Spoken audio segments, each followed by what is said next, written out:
Me too সবাইকে বলো high, বলো হাই।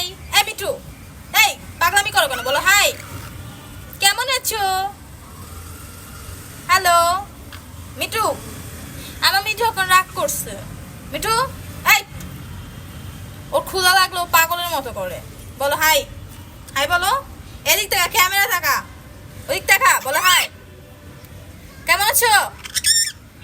ভালো আছো সবাই? বলো কেমন আছো তোমরা? মিঠু বলো, মিঠু ক্ষুধা লাগছে, তাহলে খাবার দিবে তোমাকে। এদিকে আসো। এই যে আসছে, বলো খিদা লাগছে আমার, বলো। ও পাগল হয়ে গেছে, ওর এখন ক্ষুধা লাগছে। মিঠু বলো, বলো আমাকে খাবার দাও, বলো আমাকে খাবার দাও। জায়গা তুই থাক যা।